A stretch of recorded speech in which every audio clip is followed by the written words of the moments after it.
Listen up. There's no more excuses. We're empowering those who want the hustle by exposing the status quo. The days of ordinary are over. It's time to crush mediocrity and start discovering your greatest potential. Welcome to the Hustle Nation. To the Hustle Nation. To the Hustle Nation. To the Hustle Nation. To the Hustle. Welcome back to another episode of the Hustle Nation podcast. Today is a micro episode, and I'm going to dive deep into a topic that's been coming up a lot lately. And it's something that's essential for every coach, consultant, service provider, business owner, public speaker, whoever. Why you should never discount your weight. Why you should never discount your rate. We'll explore the importance of valuing your time, believing in your worth, and the 5 compelling reasons why you should stick to your advertised rate, and maybe even increase that rate. So get ready to transform your perspective on pricing to boost your confidence and to command the respect you deserve.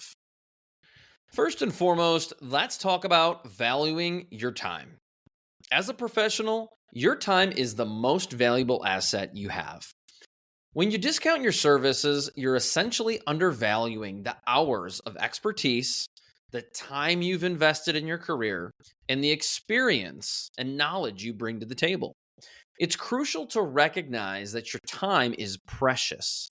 Not only precious, but extremely valuable. And if you value it, others will respect it as much, if not more, than you do.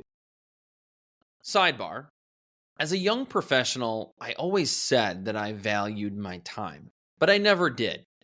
I would do things like take sales meetings with people who are DMing me. I would spend more time in networking and ultimately not doing the things that are most important, not doing the things that are going to help me generate revenue. And ultimately, when it came to signing clients, I was okay with occasionally issuing a discount, okay with occasionally doing things for less and allowing people to negotiate with me. And as a default, I was giving them what they wanted. I was allowing them to disrespect me. Over time, I started to value that time more because, segment 2 here, I was believing in my worth. I was believing in the value that I could bring to the table. And so much a part of this conversation is confidence. Confidence is the key here. And when you set a rate, it's a reflection of your belief in your own worth or in the worth that your company can bring to the table in terms of a service or product that you provide. But when you discount, you send a signal that you don't value your expertise or time as much as you should. Believing your worth isn't just as much about money. It's about knowing that your skills and knowledge have a profound impact on your clients' lives. So when someone says to you, well, can you do it for less? Or why does it have to cost that much? My response is, well, that's how much it costs. That's how much I charge my clients. And if they want to continue to say why, well, I feel confident that I can do X for you. Or that's what 20 plus years of marketing experience costs. That's what a track record of proven success costs. Period. End of sentence. End of conversation. And if they're not willing to pay that, then that's not a client you want. And that is something that took me and takes a lot of us a long time to learn, that you only want the clients that want to work with you. You only want the clients that are willing to pay your rack card rate, your standard rate. And if they don't, then you give up more by giving up your rate. And what I mean by that specifically is those are the clients who ask for more than what's expected. They already know they have you when you've given them less than your worth. They're going to ask for more changes to a project. They're going to ask for a continuation of services above and beyond what you're providing them. And that leads to burnout, added stress, which you and your team and your company do not need and do not want. Number 3, protecting your time. Protecting your time is really important. And so often when I'm talking to my clients and I'm coaching people, we talk about putting things on the calendar and protecting that time, meaning you're not going to let other things interfere with this meeting, with this service, with this training, with whatever it is you have on your calendar. And protecting your time is not only about respecting yourself, but it's also about creating a boundary for others. And when you create boundaries, you're creating respect. You're setting the expectation that it will not be more, or we cannot do more without charging more. And when you discount, you may attract clients who don't respect your time or services. And I shouldn't even say may, you will attract clients who do not respect you or your time. They may say they do, but they become disrespectful when they start asking for more. And maintaining the rate really helps filter out those who are serious about your offerings. And as I said before, I only want to work with people who want to work with me. I will not chase them, because when I start chasing, I start discounting. When I start discounting, I start doing more for less, which leads to burnout, and so much more comes in that territory. But ultimately, when they're serious, it ensures a more productive and respectful working relationship. And that is just so important. So far, number 1, we've got valuing your time. You have to value what you do and the amount of time we have in a day and in a week. Number 2, you have to believe in the worth, in the years of experience that you bring to the table. You may say, Chris, well, I've only been in this industry for 2 or 3 years. Yes, but you've spent countless hours and time, and hopefully you have a track record where you can say, yes, I have value to bring to the table. Number 3, protecting your time. Now, if that isn't enough, let's get into the reasons not to discount your service. Number 1 is value perception. I'm going to tell you right now that the less I pay, the less I expect from my clients. It's the big difference when we look at buying a vehicle, whether it be a Kia to a Mercedes. Now, there's nothing wrong with a Kia, obviously, but when you buy the Mercedes, your expectation level is so much higher in terms of quality, durability, the ride, the performance of the engine, all of those things. And so much in this category, clients often perceived a higher price service as more valuable, as they're going to get more results by paying this person more than paying person B. And so maintaining your rate, you communicate the quality and experience that you bring to the table. So value perception is so important here. Number 2 is client commitment. When clients invest at your full rate or more than the competition, they become more committed to the process. They become more patient. They understand when you say things like, this is a marathon and not a sprint. This ensures better results for them, and obviously for you, and a more rewarding experience for everybody in this party. Number 3, financial sustainability. Discounting may seem like a short-term solution, but in the long run, it can undermine your financial sustainability. So you deserve, obviously, a more profitable business, but ultimately, you can take on fewer clients when you're not discounting.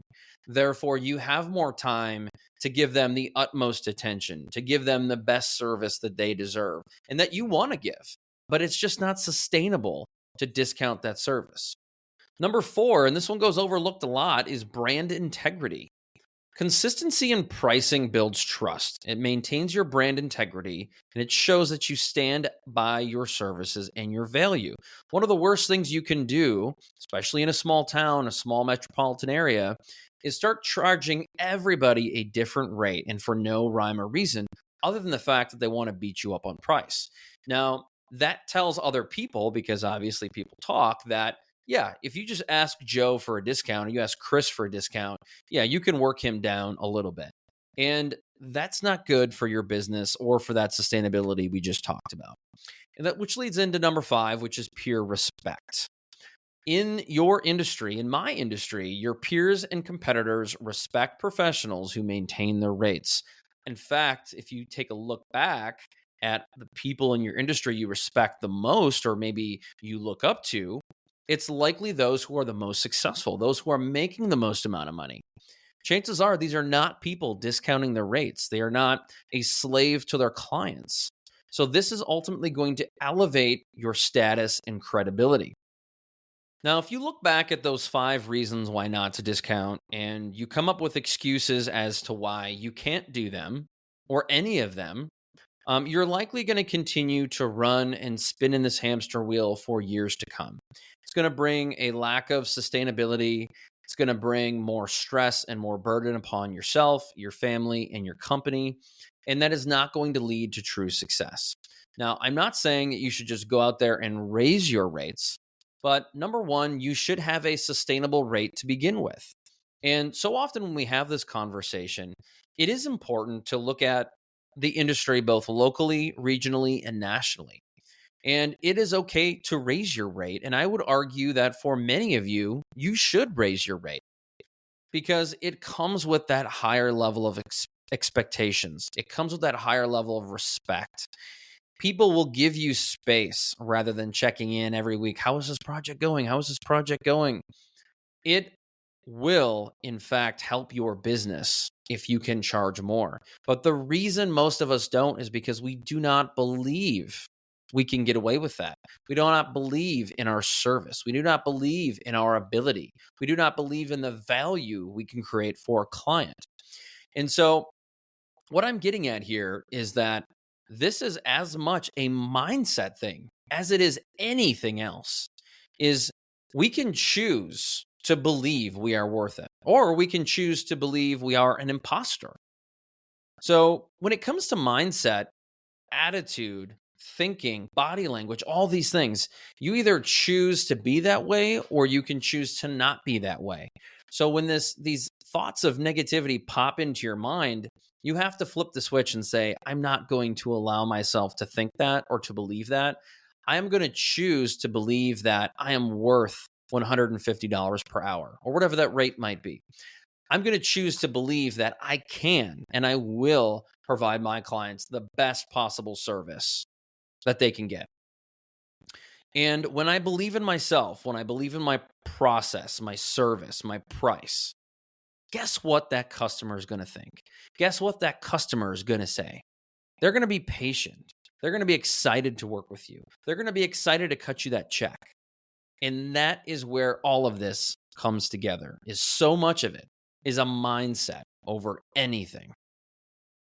So before we conclude, as I look back on my young career and I look at some of the best clients I've had and some of the most challenging clients I've had, the best experiences have always come from when I chose to charge what I feel it's worth. And so often in the beginning, I feel like I'm overcharging. But those have been the clients, for all the reasons I've mentioned, have been amazing to work with. It's been those times when I've very much undervalued myself that I've put myself in a hole. I've started in that hole. And I gave clients every reason to believe that they could beat me up on price. They could take advantage of my time. They could expect that I work on weekends. And I'll tell you what, as someone who's a leader, that's my fault. That's not their fault. It is my fault that I allowed that to happen, because that whole situation could have been prevented if I would have said, no, I cannot work for that, or I will not work for that. So whether you're bidding on a project or you're bidding on a service, you can very easily say no. Or if you have an existing client where you have to raise your rates, you can say, look, here's the situation. Based on X, Y, and Z, we have to raise our rates. And if they're not willing to pay it, that is a beautiful time to walk away, because I'm telling you, there's so much business out there. And there are people, if you're willing and you're confident, you have that mindset to tell people what you're worth, there are so many clients willing to pay that. But you have to believe in yourself, your service, and your price. So that wraps up today's micro episode. The power of pricing and why you should never discount your worth. By valuing your time, believing in your worth, and sticking to your rate, you'll not only attract more committed clients, but also command the respect you deserve as a dedicated coach, consultant, service provider, or business owner. Remember, when you raise your rates, you're not just setting a price. It's so much more than that. You're setting a standard. You need to set the standard for your profession. Stay confident, stay empowered, and keep hustling. That wraps up today's micro episode. Thank you so much for joining the Hustle Nation podcast today. If you found this episode inspiring, be sure to subscribe, share it with a friend, someone who needs it. But until next time, keep valuing your time, believing in your worth, and never discount your full potential. Peace.